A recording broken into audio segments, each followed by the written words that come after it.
Big boss Malayalam season 8 അഗ്നി പരീക്ഷയുടെ രണ്ടാമത്തെ എപ്പിസോഡിൽ നമ്മൾ ഇന്നലെ റിവ്യൂ ഇട്ടപ്പോൾ തന്നെ പറഞ്ഞൊരു കാര്യം, വിവാദമാകാൻ സാധ്യതയുള്ള ഒരു ടാസ്കിനെ കുറിച്ചാണ് നമ്മൾ ഈ വീഡിയോയിൽ സംസാരിക്കാൻ പോകുന്നത്. പ്രേക്ഷകർ ഇപ്പോൾ കാണുന്നത് പോലെ ഒരു മുളവടി കയ്യിൽ പിടിച്ചു നിൽക്കുക, മുളവടി ഇങ്ങനെ തറയിൽ മുട്ടിച്ച് ഉയർത്തി, തറയിൽ മുട്ടിക്കുക, ഉയർത്തി, അങ്ങനെ നിന്ന് ഡാൻസ് കളിക്കുന്ന പോലെ അങ്ങനെ നിൽക്കുക. ചെണ്ട കൊട്ട് നിൽക്കുന്ന സമയത്ത് പെട്ടെന്ന് കയ്യിലിരിക്കുന്ന മുളവടി വിടുക, അടുത്തത് ക്യാച്ച് ചെയ്യുക. ഇങ്ങനത്തെ ഒരു ടാസ്ക്.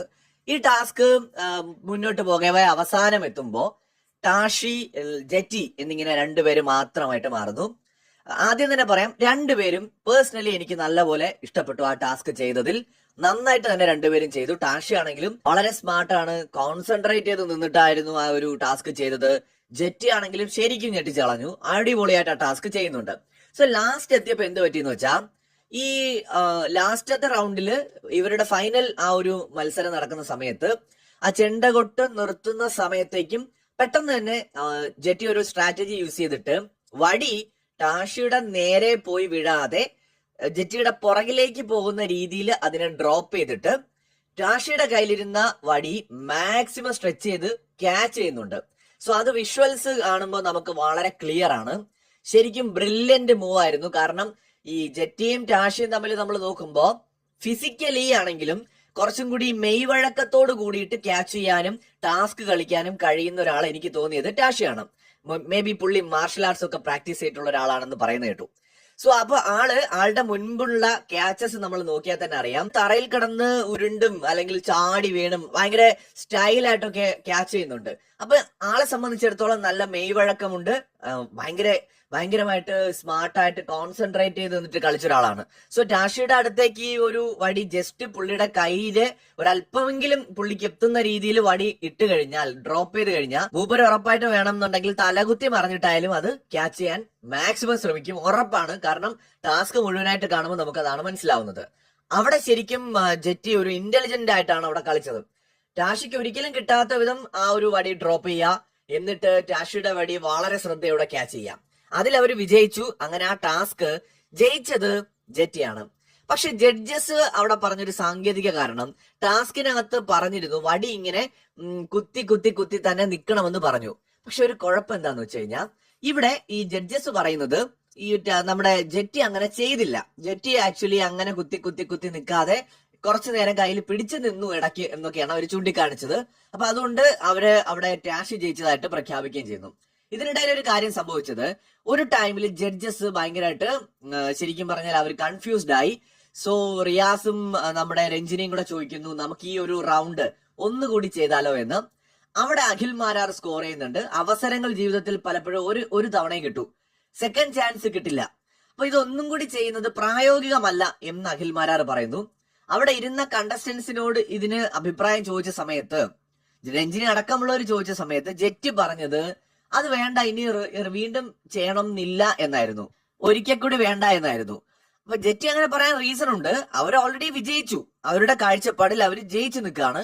സോ അവര് ജയിച്ചു നിൽക്കുന്ന ഒരു ടാസ്ക് ഒരിക്കൽ കൂടി ചെയ്യാനായിട്ട് അവര് സമ്മതിക്കോ? അവര് ബുദ്ധിയുള്ള ഒരു മത്സരാർത്ഥിയായിട്ടാണ് എനിക്ക് തോന്നുന്നത്. ജെറ്റി പറഞ്ഞു അത് വേണ്ട എന്ന് പറഞ്ഞു, സ്വാഭാവികം. പക്ഷെ രഞ്ജിനിയുടെ ഈഗോ ഹേർട്ടായി. രഞ്ജിനിയും റിയാസും എന്തോ ഒരു ഫേവർ ജെറ്റിക്ക് ചെയ്യുന്നത് പോലെയായിരുന്നു അവിടെ ഇരുന്നത്. ഇതാണ് ജഡ്ജസിന്റെ ഭാഗത്ത് ഒരു വീഴ്ച എന്ന് വേണമെങ്കിൽ നമുക്ക് പറയാം. ജഡ്ജസ് അങ്ങനെ ഒരു മൈൻഡ് സെറ്റോട് ഒരു ഫേവർ ചെയ്യാനായിട്ട് അവിടെ ആലോചിച്ചു എങ്കിൽ തന്നെ അത് ജഡ്ജസ് എന്ന് പറയുന്ന പദവിക്ക് ഒട്ടും യോജിച്ച കാര്യമല്ല. അവർക്ക് രണ്ടുപേരെ ഇഷ്ടപ്പെട്ടു എന്ന് അവർ പറയുന്നുണ്ട്. പക്ഷെ വിന്നർ ഒരാളായിരിക്കും. ആ ഒരാളെ തെരഞ്ഞെടുക്കാൻ വേണ്ടിയിട്ടാണല്ലോ ജഡ്ജസ്, അല്ലാതെ വെറുതെ വന്നിരുന്നിട്ട് ആരെങ്കിലും തെരഞ്ഞെടുക്കുക എന്നുള്ളതിൽ ഉപരിയായിട്ട് ജെന്യുവിൻ ആയിട്ടുള്ള അല്ലെങ്കിൽ കൂടുതൽ ഡിസർവ് ചെയ്യുന്ന ഒരാളെ പിക്ക് ചെയ്യുക എന്നുള്ളതാണ് ജഡ്ജിന്റെ ഒരു റെസ്പോൺസിബിലിറ്റി. അതിനവർക്ക് കഴിയുന്നില്ല എന്നുണ്ടെങ്കിൽ ജഡ്ജസ് അവരെ അതിന് കൊള്ളില്ല എന്ന് സ്വയം സമ്മതിക്കുകയാണ് വേണ്ടത്. അവിടെ നമ്മുടെ ജെറ്റി ഇങ്ങനെ പറഞ്ഞ സമയത്ത് ജഡ്ജസ് പറഞ്ഞത്, എന്നാ പിന്നെ ഒരു കാര്യം ഞങ്ങൾ നിങ്ങൾക്ക് ജെറ്റിക്ക് ഒരു ഫേവർ ആയിട്ടാണ് ഒരു റൗണ്ട് കൂടി പോവാന്ന് വിചാരിച്ചത്, അപ്പൊ ഇനിയിപ്പോ വേണ്ട, എന്തായാലും ടാഷി ജയിച്ചു എന്ന് പ്രഖ്യാപിക്കുകയാണ് എന്ന് പറഞ്ഞിട്ട് അവര് ടാഷിയെ വിന്നറായിട്ട് പ്രഖ്യാപിച്ചു. ഇതിനകത്ത് ഈ ടാസ്കിനകത്ത് പറയുന്നുണ്ട്, മുളവടി ഇങ്ങനെ തറയിൽ കുത്തി കുത്തി കുത്തി ഇങ്ങനെ അങ്ങനെയാ നിൽക്കേണ്ടതെന്ന് ഇങ്ങനെ ജസ്റ്റ് ഇങ്ങനെ പറയുന്നുണ്ട്. പക്ഷേ എത്ര ടൈം ഡ്യൂറേഷനിൽ കുത്തണമെന്ന് പറയുന്നില്ല. അത് ടാസ്കിനകത്തുള്ള ഒരു ലൂപ്പ് ഹോൾ ആണ്. തറയിൽ വടി ഇങ്ങനെ കുത്തി കുത്തി നിൽക്കാം, ഓക്കെ.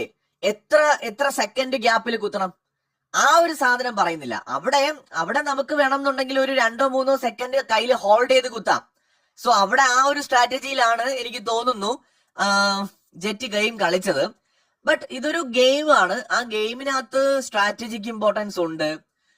ആ ഒരു ഓപ്പോണന്റിന്റെ ഒരു ടാലന്റും കൂടി ജെറ്റി അവിടെ കൺസിഡർ ചെയ്തു. കാരണം ടാഷി ജയിച്ചതിൽ എനിക്ക് അങ്ങനെ പ്രത്യേകിച്ച് മോശമായി പോയി അല്ലെങ്കിൽ അൺഡിസർവിംഗ് ആണ് അങ്ങനെ ഒന്നും അഭിപ്രായം എനിക്കില്ല. പക്ഷെ എന്തൊക്കെയാണെങ്കിലും ഒരു സ്ട്രാറ്റജി യൂസ് ചെയ്തിട്ടാണെങ്കിൽ കൂടി ആ ഒരു എന്താ പറയാ വടി അല്ലെങ്കിൽ മുളവടി ക്യാച്ച് ചെയ്ത ആള് ജെറ്റിയാണ്. എന്തായാലും ടാഷിക്ക് അത് ക്യാച്ച് ചെയ്യാൻ കഴിയുകയും ചെയ്തിട്ടില്ല. അദ്ദേഹത്തിന് അത് കഴിയാത്ത സ്ഥിതിക്ക് ക്യാച്ച് ചെയ്ത ആളിന് കൊടുക്കാതെ ചെയ്യാത്ത ആളിന് വിന്നറായിട്ട് പ്രഖ്യാപിച്ചതിനകത്ത് ഒരു ഔചിത്യക്കുറവുണ്ട്. ജഡ്ജസിന് വേണമെങ്കിൽ രണ്ടുപേർക്കും ആ ഒരു പെൻഡന്റ് കൊടുക്കാമായിരുന്നു. മുൻപുള്ള പല ടാസ്കുകളിൽ അവരത് ചെയ്തതാണ്. സോ അങ്ങനെ കൊടുത്തതുമില്ല. അപ്പൊ അതുകൊണ്ട് ഇതിനകത്ത് തീർച്ചയായിട്ടും ജഡ്ജസിന്റെ ആ ഒരു ജഡ്ജ്മെന്റ് പബ്ലിക്കിൽ ചർച്ചയാവും. അത് 100% ഒരു നല്ല ജഡ്ജ്മെന്റ് ആണോ എന്ന് ചോദിച്ചാൽ അല്ലെന്ന് പറയേണ്ടി വരും. കാരണം അവിടെ കുറച്ച് ഈഗോ ഹേർട്ട് ചെയ്തിട്ടുണ്ട്. ജഡ്ജസിന് ഈഗോ വരാൻ പാടില്ല. അവര് ജെന്യുവിൻ ആയിരിക്കണം.